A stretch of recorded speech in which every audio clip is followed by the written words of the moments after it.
Meanwhile, in The Hague, the ICC is on a mission. The ICC is the International Criminal Court. The Hague is a city in the Netherlands. The court is opening new cases against Russia. Cases for war crimes in Ukraine. Is this a purely political move? Can this court really hold Russia accountable? Has it done so with any other country in the past? What are its powers? What is the jurisdiction of the International Criminal Court? And does Russia have a reason to be worried? We'll tackle these questions one by one. Also, if the ICC has shown such enthusiasm in investigating war crimes committed by countries in the West, like the military invasion of Iraq, crimes committed by the US and the UK, they've bombed the life out of entire countries. What did the ICC do then? We'll discuss all of it, starting with Russia's case. Arrest warrants against Russian individuals will be issued soon. These are individuals suspected of committing war crimes in Ukraine. The ICC wants to put Russia in the dock for two major reasons. Number one, the abduction of Ukrainian children, and number two, the targeting of civilian infrastructure across Ukraine. Next question. What is the ICC? Like I said, the International Criminal Court, it investigates and prosecutes war criminals, or so we are told. It focuses on four types of crime: genocide, crimes against humanity, war crimes, and crimes of aggression. The ICC draws its power from the Rome Statute of 1998. It's a treaty that created this court. 123 countries recognize the ICC and accept its jurisdiction. 40 countries do not. And this list includes countries like China, India, Turkey, Saudi Arabia, and others. So what kind of power does the ICC have? Like I said, it can investigate and prosecute war criminals, but there are two conditions. First, the country where the offense was committed must recognize the court's jurisdiction. And second, the country where the criminal comes from, the supposed criminal, must also recognize the court's jurisdiction. And that's where this gets murky, because Russia considers the ICC as an illegitimate entity. It says this court is a tool of Western colonialism. Ukraine, on the other hand, sees the ICC as an institution that can punish Russia. Ukraine recognizes this court's jurisdiction, Russia does not. And so it's very unlikely that Russia or Russians will be punished, because the ICC will not try supposed criminals in absentia. They have to be present in the court for the trial. And Russia is never going to allow that. It won't give up its citizens to the ICC for this trial. So this trial is DOA, dead on arrival. Maybe just a political statement then. And by the way, there's another country that the ICC does not have jurisdiction over, even though it played a crucial role in drafting the treaty that created this court. That country is the United States. It does not recognize the International Criminal Court, and not without good reason.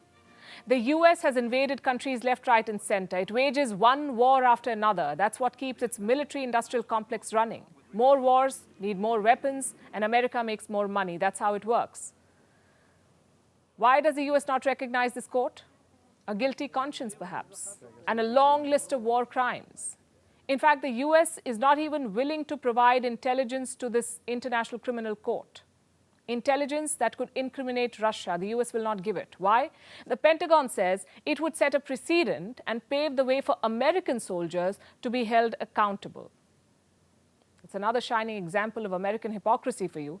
And it's not like the International Criminal Court is a beacon of justice. If it were, war crimes committed in a host of other countries would have also been investigated. War criminals from around the world would have been prosecuted.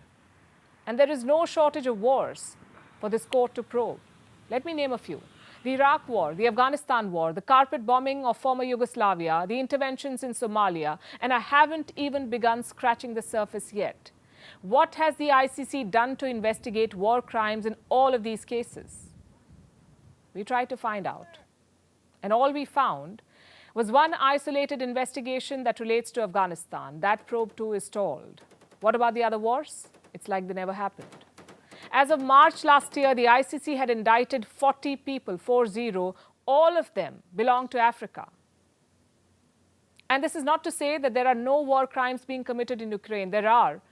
Investigate them by all means. But don't target one country and give a free pass to the others. The law may be blind, the world is not.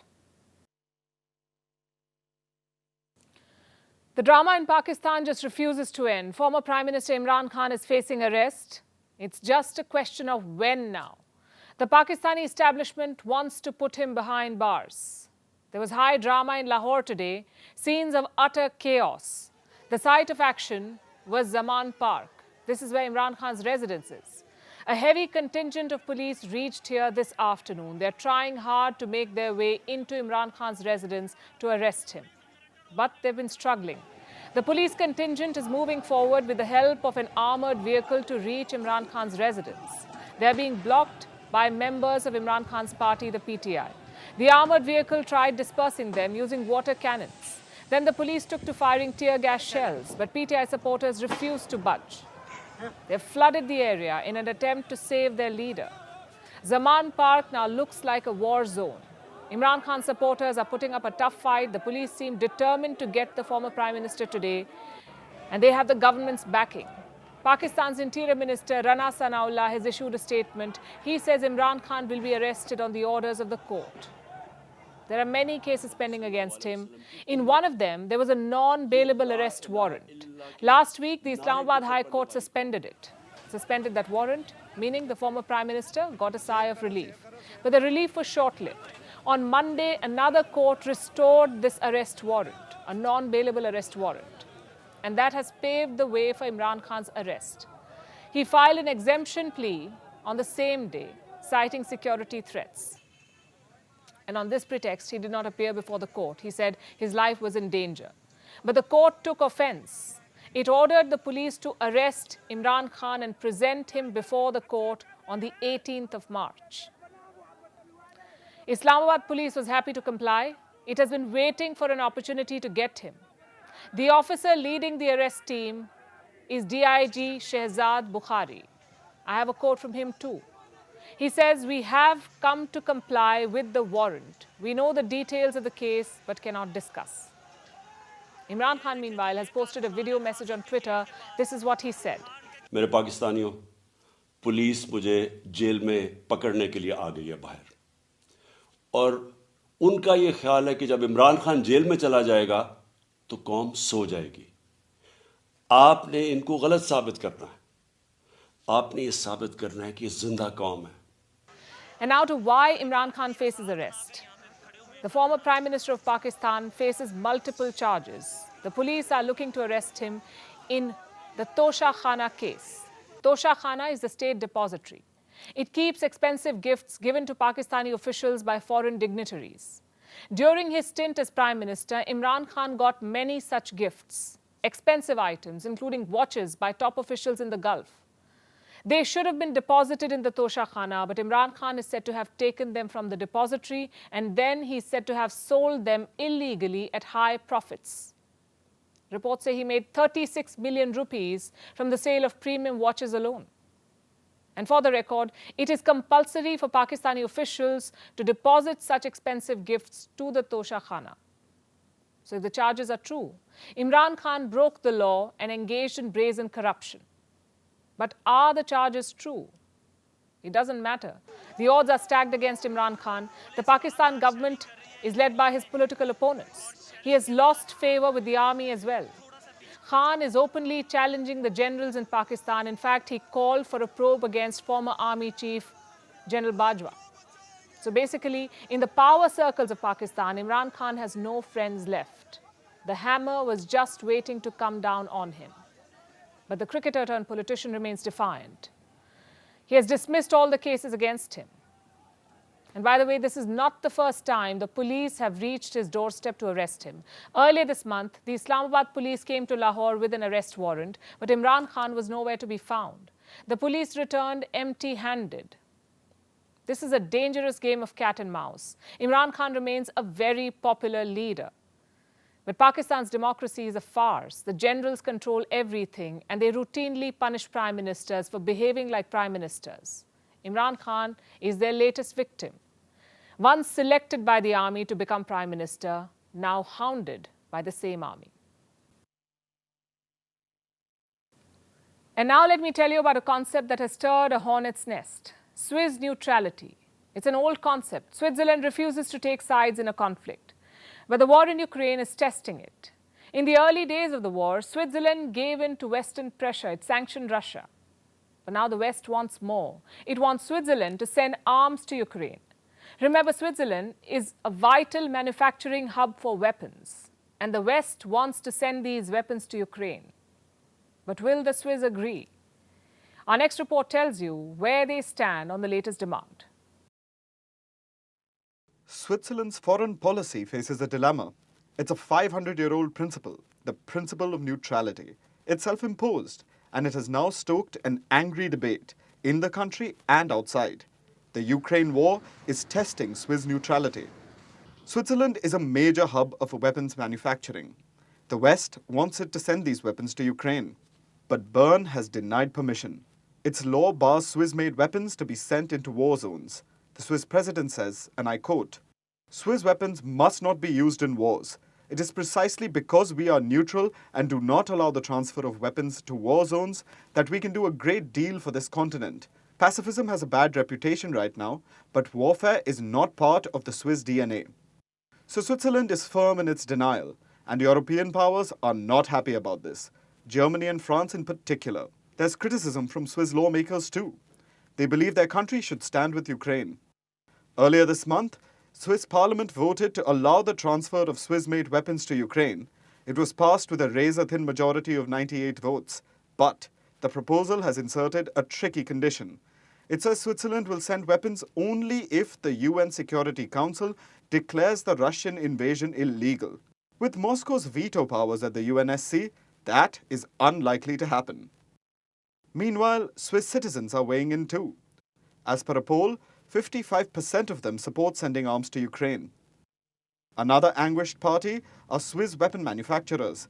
They say they're losing out on bulk orders in the market, more specifically, orders from Europe. In 2022, Swiss-made arms worth $1 billion were exported around the world. This was up from 29% the year before. But shipments to Europe fell. From about two-thirds in 2021, it now only got about half of Swiss-made arms. Western officials say Switzerland is being ignorant and indifferent to the plight of Ukraine. Bern does not agree. Switzerland is a neutral country. Neutrality does not mean indifference. The violation of international law is a violation that Switzerland condemns while being a neutral country.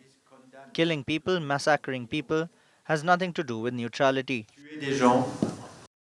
So what is it, Switzerland's neutrality principle? It was adopted in the year 1515. The old Swiss Confederacy lost the Battle of Marignano to the French. Around 10,000 Swiss fighters lost their lives. Since the setback, the Swiss decided to stay neutral in all conflicts. That principle was formally codified in the Hague Convention of 1907. The agreement required neutral states to refrain from engaging in war, ensure its own defense, and not supply mercenary tools to belligerent states. The world witnessed 2 world wars after that. Yet, Switzerland proudly calls itself neutral. It got its fair share of criticism too. During the Second World War, it shut its doors to Jewish refugees. Swiss financial institutions are said to have been a financial safe haven for the Nazis. They parked their wealth safely in Swiss banks. Similar instances have been reported during the Iraq War, and the biggest of all was during the apartheid in South Africa. Switzerland, unlike much of the world then, continued its economic ties with the regime. But most recently in Ukraine, Switzerland was seen cleverly sidestepping its neutrality rule. 4 days into the war, the country buckled under Western pressure and sanctioned Russia. Russia's attack against Ukraine is unacceptable with regards to international law, politically speaking and morally. The Federal Council has decided to fully adopt European Union sanctions, including asset freezing. This was a first for Switzerland. Interestingly, it didn't impose any sanctions on Russia when Moscow annexed Crimea in 2014. 2022 was a shift. The West is pushing for more. Ukraine is running short on ammunition. Many of the weapons and ammunition the West supplies to Kyiv have their roots in Switzerland. Will Switzerland relent? This is a developing story. If you work in an office, any office, this story is for you. It is about tech issues at work. Raise your hand if you've been a victim. Or never mind, let's commiserate. How much time do you lose to technology issues? Does it feel like the IT department is ghosting you? Do you have to constantly hound them? Do you find yourself logged out of the system after failed password attempts? Does your computer decide to hang right before an important presentation? Does it feel like the office printer has personal vendetta against you? Can it smell fear, or does it just hate you? All I can say is that you're not alone. In this time-starved world, we're all terminally tech-frustrated. And IT issues don't just fill us with murderous thoughts, they also kill productivity. Listen to this. Nearly half of employees lose 1 to 5 hours every week dealing with IT issues. This was estimated in a recent survey, 1 to 5 hours every week. This translates to about 11 days a year. 11 days of lost productivity due to technology. Just think about all the things you could have done during this lost time, all the meetings you could have attended, all the lost chances to say, wow, that meeting should have been an email. And they say time is money. At minimum wage, this is costing each worker in the US over $1,900 every year. It costs each worker in the UK about $3,000 every year. What about India? About 47,000 rupees or $560 because we're talking about minimum wage. Moral of the story, everyone suffers a loss. But does your boss care that tech issues stopped you from meeting the deadline? Data says probably not. 42% employers do not take IT issues into account when measuring productivity. You see, technology at work can be a double-edged sword. It is usually an enormous time saver, but it can be draining if it is not working well. Sometimes staff doesn't know how to use the tools provided to them. That's because we are now using more technology than ever before, and it keeps changing all the time. We attend office workshops to understand the latest tech, but soon that tech becomes obsolete and we find ourselves learning the bells and whistles of the latest tech replacement. Another problem is generational differences. Not a sweeping statement, but it's definitely a trend. Millennial employees see far higher value in chatbots and virtual whiteboards. Then we have Gen Z, the generation born between the late 1990s and early 2010s. They face something called tech shame at work. It refers to how overwhelmed young people feel when using basic office tools. 1 in 5 young workers feels this way. They grew up fiddling with apps on their phones, but the humble office printer or scanner can seem daunting to them. And all of this gets worse when you're working from home. Then you're on your own. And sometimes slow technology can cause privacy concerns. According to a survey last year, 79% people switched to their personal devices after facing tech concerns. So what should companies do? They should listen to their people, understand their pain points. And the idea is not to villainize the IT department. While computer issues affect our productivity, calling the IT department for every little glitch also affects theirs. So we can all try to learn. Remember, in today's world, workplace technology is directly linked to employee engagement because employees care about their experience. They care about their tech experience at work too. For many, this is a big motivating factor, 62% to be precise. So companies must pay attention to technology because tech-rage employees aggressively shaking their computer screens don't make the ideal workplace. And finally, it's time for Vantage Shots, images that tell the story. We're starting with Europe. Another migrant boat has capsized there. This one came from Libya. In the US, California is facing one weather event after another. Some parts of the state are facing floods. Rescue efforts are underway. Meanwhile, the East African country of Malawi is dealing with the aftermath of Cyclone Freddy. The British Arctic Survey has released footage of the A81 iceberg. It is as big as London. And finally, 2 Spanish engineers are working on the first private reusable rocket. We're leaving you with these images. Thanks for watching. We'll see you tomorrow.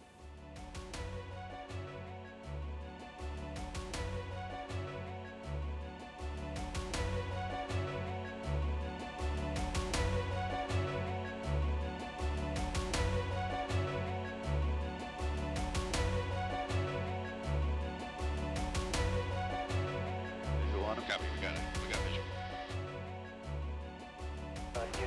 A70 bridge, I see. Additionally, when you're ready to land later, I have a bridge LZ ready for you. Scan firm, no need for... All right. Coming down. There you go. Just keep this line.